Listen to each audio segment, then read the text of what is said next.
Olá, meus queridos alunos do nono ano, tudo bom? Aqui é o professor Gabriel e agora iremos ver o capítulo 8 do nosso livro, O Estado Novo, que vai de 1937 a 1945.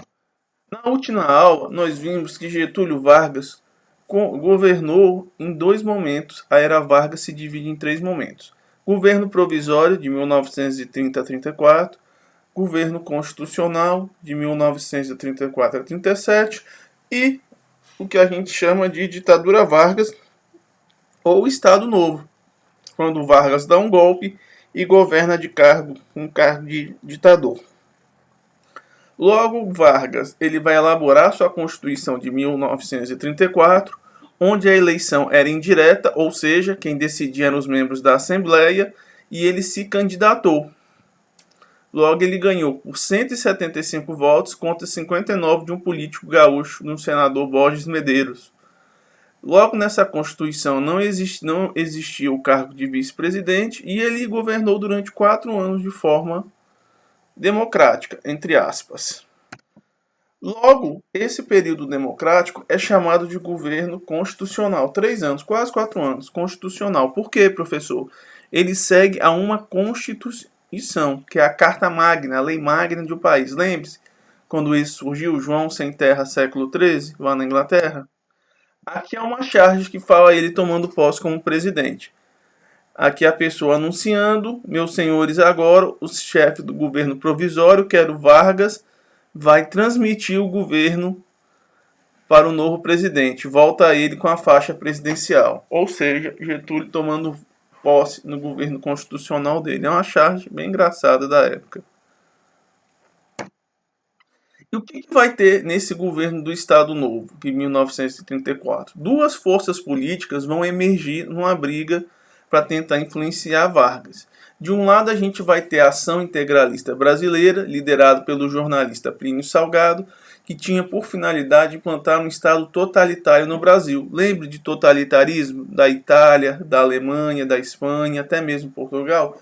E do outro nós tínhamos a Aliança Libertadora Nacional, que era a união de partidos, sindicatos, alguns militares de esquerda, cujo programa tinha a finalidade a liquidação dos latifúndios, grandes extensões de terra, o cancelamento da dívida externa, a nacionalização de empresas estrangeiras, o salário mínimo e a jornada de 8 horas de trabalho. Logo, esses dois polos vão se conflitar durante esse governo Vargas constitucional e gerando muitos problemas. Para tentar resolver isso, Getúlio Vargas vai fazer duas leis: a Lei de Segurança Nacional, Lei 38 de 4 de abril de 1935, e a Lei de número 136 de 14 de dezembro de 1935. O que nós vamos ver? O integralismo. O integralismo ele surge com algumas pequenas organizações fascistas. Lembra Mussolini? Na década de 20. Ele começa a ganhar força a partir de 1930, quando em outubro de 1932, após a Revolução Constitucionalista, Plínio Salgado e outros intelectuais fundaram em São Paulo a Ação Integralista Brasileira. Logo, uma das obras que vai citar isso é o Gustavo Barroso, que eles geralmente são antissemitas, que vai falar Brasil, colônia de banqueiros. Os integralistas baseavam seu movimento em temas conservadores, como família, tradição do país e a Igreja Católica. Logo, eles tendem a ser direitistas. O Salgado, que foi escritor, jornalista, teólogo, político conservador, que vai fundar a Ação Integralista Brasileira, era um partido nacionalista católico de extrema-direita, inspirado nos princípios do movimento fascista italiano. Em 1932, Plínio vai fundar a Sociedade de Estudos Políticos, que congregava os principais intelectuais simpáticos ao fascismo. Ele vai lançar esse manifesto de outubro, que apresenta as diretrizes para a fundação de um novo partido político, que é a Ação Integralista Brasileira. Logo, seu primeiro congresso vai ser em fevereiro de 1934, que é o primeiro congresso integralista em Vitória, no Espírito Santo, onde ele confirma sua autoridade absoluta sobre a entidade recém-fundada e tendo recebido o título de chefe da Ação Integralista Brasileira. Repare à direita uma foto dele. Ele vive de 1885 a 1975. 90 anos, hein? Quase é.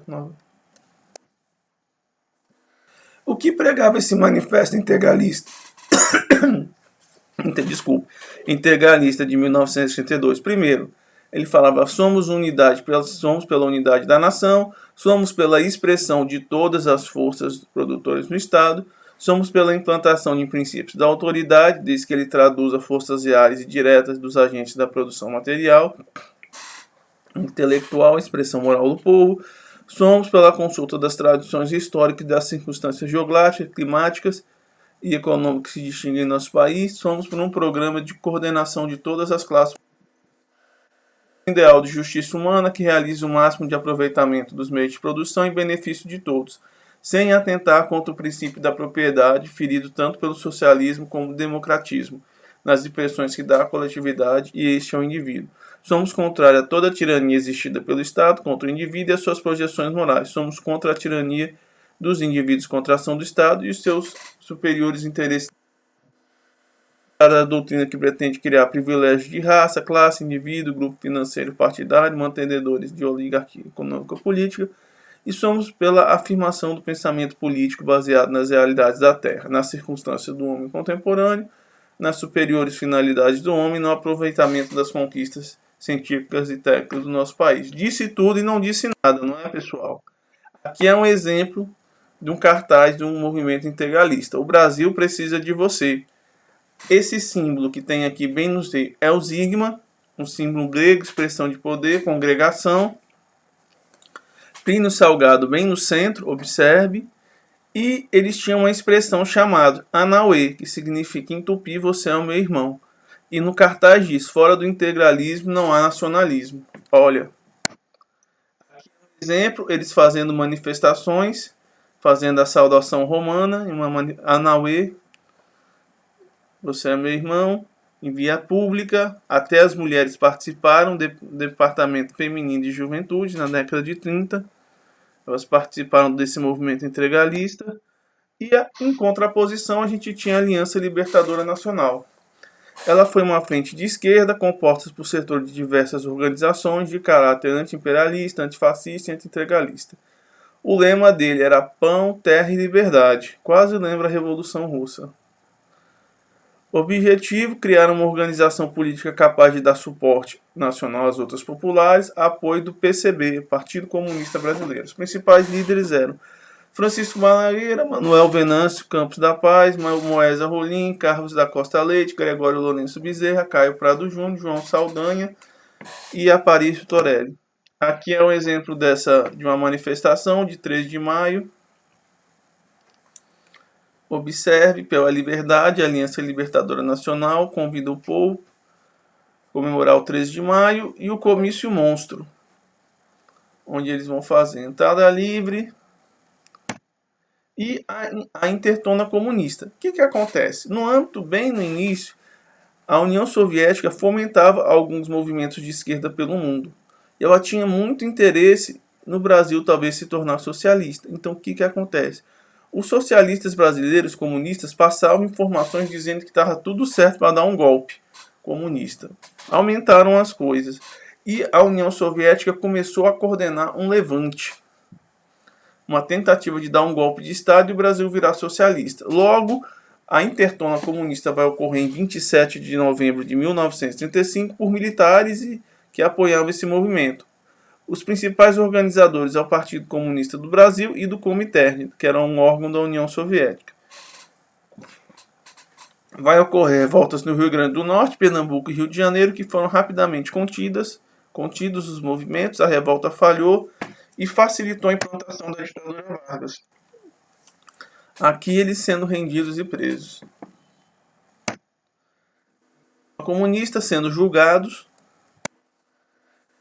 Uma coisa interessante, nesse período Vargas, o cinema no Brasil começa a chegar. E um dos filmes que cita isso é O Ano do Descobrimento, do brasileiro Humberto Mauro, produzido em 1936 com a trilha sonora de Heitor Vilas-Lobos, que retrata a chegada dos portugueses no Brasil e o contato com o índio. Então eles vão reproduzir várias cenas icônicas que citam na carta de Pero Vaz de Caminha ao rei Manuel Venturoso, ou a Carta de Caminha, que a gente considera o primeiro documento escrito da história do Brasil. E eu trouxe para vocês um pouquinho do filme para a gente ver.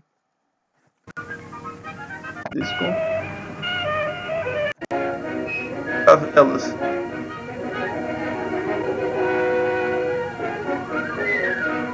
Navegando. A carta pelo Vale de Caminhos.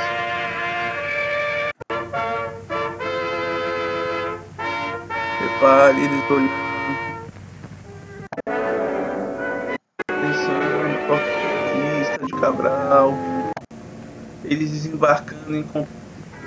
Posso passar o filme tudo por conta do YouTube, eles cortam. Aí trocando os índios, Igreja Católica. Outro filme interessante é Os Bandeirantes, de 1940, que é epopeia do desdobramento e da conquista do território nacional na procura de ouro e pedras preciosas, principalmente nessa região de São Paulo. Logo, eram as grandes bandeiras e destacando os bandeirantes como Fernão Dias Paz Lema, o homem que encontrou os diamantes aqui no Brasil, a direção de Humberto Mauro. Então eram filmes que o Estado bancava para justamente a cultura nacional. Outra coisa interessante de Vargas vai ser um programa criado por Armando Campos, que era transmitido por rádio, que o rádio era a forma mais fácil de comunicação, em 22 de julho de 1935. Em 1938 vai ser criada a Hora do Brasil, também com essa mesma finalidade, uma espécie de jornal nacional do governo. Em 1962 vai virar A Voz do Brasil, que é um programa de vinculação que até pouco tempo atrás eu acho que era obrigatório, excetuando nos fins de semana e feriados, que era um noticiário de 1 hora que o governo dava para as pessoas para elas se informarem o que estava acontecendo, o que era feito, o que estava ocorrendo. É muito interessante, porque nem todo mundo tinha acesso à televisão naquela época e não sabia das Vargas percebendo que o seu mandato estava acabando, ele vai tentar se perpetuar. Então ele vai criar um negócio chamado Plano Coyle. Quem vai escrever vai ser o Olímpio Mourão. Ele vai começar a escrever um plano que os comunistas falsificaram, dizendo que os comunistas tinham interesse de dominar o Brasil e dar um golpe. Logo, esse plano vai ser lido em 1937, na Hora do Brasil, e Vargas vai dar um golpe em cima do exército, dissolver o Congresso e vai implantar a sua ditadura. Primeira coisa que Vargas faz vai ser elaborar uma Constituição, uma nova Constituição. Outra, professor, outra, meu filho, que é chamada de Constituição Polaca, que é em referência à Polônia, que tinha um chefe de Estado que não era muito democrático, era um ditador. Ele vai iniciar esse processo de centralização política, com fortalecimento do poder do presidente, vai extinguir o legislativo, cujas funções passariam a ser exercidas pelo executivo, vai subordinar o judiciário ao executivo, vai indicar interventores nos estados pelo presidente, vai criar a legislação trabalhista e vai extinguir os partidos políticos. Então, quando ele extingue os partidos políticos, tem a ditadura de Vargas. Logo, ele vai fazer essa nova Constituição. Quem vai fazer vai ser Carlos Medeiros Silva, o mesmo que vai fazer o Ato Institucional de 64. Mas ele cria a Justiça do Trabalho, vai fazer o Departamento de Imprensa e Propaganda, que era o DIPS, vai tentar racionalizar o serviço público, criando o DAPS, Departamento Administrativo do Serviço Público, que tinha por finalidade coordenar e controlar a atuação dos órgãos públicos, aumentando a eficiência, vai fazer repressão aos dissidentes, principalmente aos comunistas, vai dar o calote na dívida externa. Em 1945 vai ser marcada a criação da UNE, União Nacional dos Estudantes, hoje. Logo, os integralistas, muito chateados com Vargas, que almejavam também o poder, eles vão tentar dar um assalto no Palácio do Catete, no Rio de Janeiro, que era onde era a sede da presidência. O que eles vão fazer? Em dia 11 de maio, eles vão tentar depor Getúlio Vargas. Logo, o resultado, a AIB vai ser extinta, 1.500 filiados vão ser presos e Plínio Salgado vai ter que fugir para Portugal. Outra coisa importante do Getúlio Vargas é que ele vai criar a Consolidação das Leis do Trabalho, que é a vulgo CLT, de 1943, a partir do Decreto 5.452, de 1º de maio de 43, é a vulga Carteirinha Azul, que funcionou até na época do Michel Temer. Ela vai ser fundamentada na Carta do Lavoro, do governo fascista de Mussolini, e vai instituir o salário mínimo. O que é o salário mínimo? É um valor mínimo que você tem que receber para trabalhar por uma pessoa. Isso aí vai ser uma revolução. para a época. Até hoje isso é válido. É a garantia que o trabalhador vai ter o mínimo para ele desfrutar de alimentação, lazer e etc. Semana de trabalho de 44 horas, ou seja, ninguém pode trabalhar mais do que 44 horas, ou vai ter que pagar hora extra. Uma carteira profissional e o trabalhador vai ter direito a férias remuneradas, ou seja, ele não vai ganhar enquanto trabalha, mas também quando estiver parado, que é um direito dele, ter 30 dias de férias. Getúlio Vargas, ele tinha essa dicotomia, era chamado de pai dos pobres e mãe dos ricos. Aqui uma foto dele, um desenho muito bem feito pelo Gips. E ele vai criar uma série de outros órgãos para tentar fazer o Brasil se industrializar. Vai criar o Instituto do Álcool e do Açúcar, em 32, o Conselho Nacional de Proteção dos Índios, que é o pai da FUNAI, em 39, o Instituto do Chamar e do Mate, o Instituto do Sal, o Instituto do Pinho, o Instituto do Cacau, Carteira de Crédito Agrícola e Industrial, Conselho Técnico de Economia e Finanças, o Instituto Brasileiro de Geografia e Estatística, vulgo IBGE, o Conselho Nacional do Petróleo, o Conselho Nacional de Águas e Energia Elétrica, a Carteira de Exportação e Exportação, a Coordenação de Mobilização Econômica, o Conselho Nacional de Política Industrial e Comercial, a Comissão de Planejamento Econômico, o Ministério da Aeronáutica, que o Brasil só tinha Marinha e Exército, Instituto de Resseguros do Brasil, que até hoje existe, que o Michel Temer queria privatizar, e o Código do Processo Penal Brasileiro, em 1942. Mas o mais importante vai ser a instalação de indústrias no Brasil. O Brasil era muito carente de indústrias e geração de eletricidade. Ele vai criar a Companhia Siderúrgica Nacional. A partir disso, o Brasil começa a instalar indústrias de base. Vai criar, que foi privatizado no governo Fernando Henrique. Vai criar a Companhia Vale do Rio Doce, que cuida de minérios, que também foi privatizado no governo Fernando Henrique. A Fábrica Nacional de Motores, para poder produzir automóveis e tratores.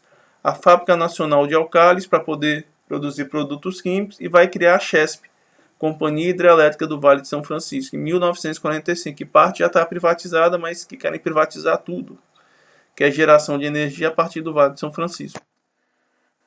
A Siderúrgica Nacional foi muito interessante porque ocorreu durante a Segunda Guerra Mundial. O Brasil ele tinha relação com a Alemanha, que era fascista, e tinha relação com os Estados Unidos, que era um país democrático. Ele começou a se vender, o Getúlio Vargas. Ele falou, olha, eu apoio quem me ajudar mais. Eu preciso de uma indústria para gerar produtos no meu país. Quem vai me ajudar a construir? A Alemanha prometeu, os Estados Unidos prometeu.